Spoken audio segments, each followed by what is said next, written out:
Assalamualaikum warahmatullahi wabarakatuh. Saya Sofiana Widyastuti. Pada hari ini kita akan diskusi bersama dalam mata kuliah Environmentalism dalam HI untuk topik yang berjudul International Environmental Regimes and Regime Effectiveness, Law and Agreement. Apa saja yang akan dipelajari pada topik ini? Ada dua hal utama yaitu International Environmental Regimes and Regime Effectiveness dan International Environmental Law and Agreements.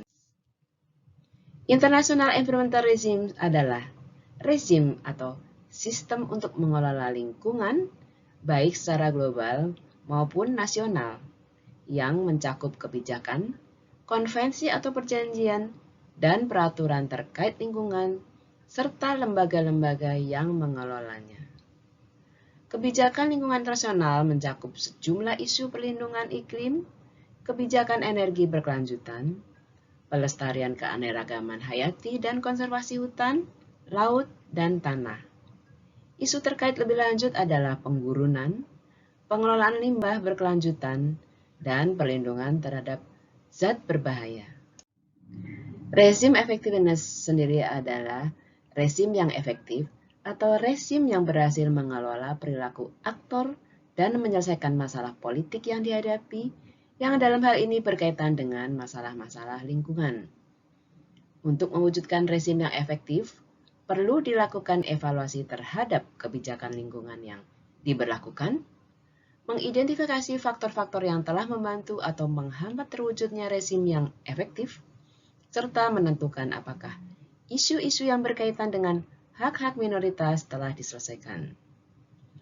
Penyelesaian masalah effectiveness rezim dilakukan dengan pendekatan hukum yang berkaitan dengan kepatuhan, pendekatan ekonomi berkaitan dengan efisiensi ekonomi, dan pendekatan politik yang diarahkan untuk pencapaian tujuan jangka panjang yang sesuai dengan konvensi internasional.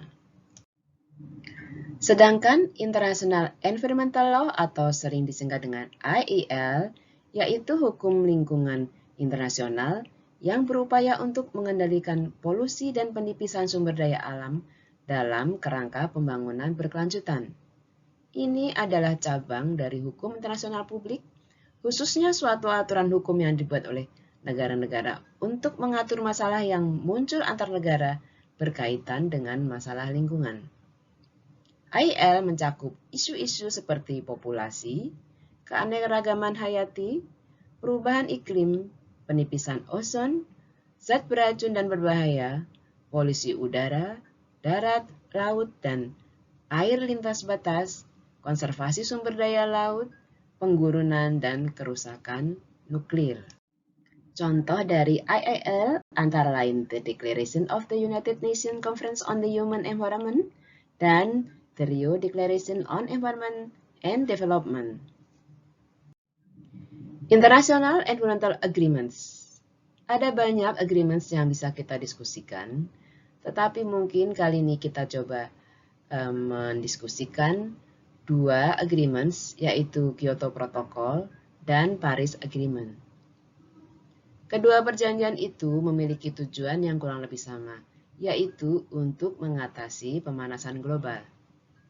Kyoto Protocol disepakati oleh beberapa negara pada tahun 1997 dan diberlakukan mulai tahun 2005. Kyoto Protocol memberikan kewajiban terutama kepada negara-negara maju atau yang sering disebut dengan negara-negara Aneks 1.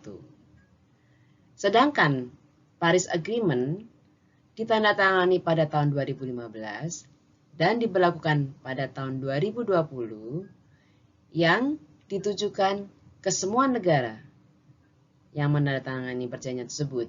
Jadi tidak hanya negara maju, tetapi juga negara berkembang, termasuk Indonesia, untuk melakukan upaya dalam mengatasi pemanasan global. Ada banyak link video yang dapat kita saksikan yang berkaitan dengan topik yang kita diskusikan hari ini.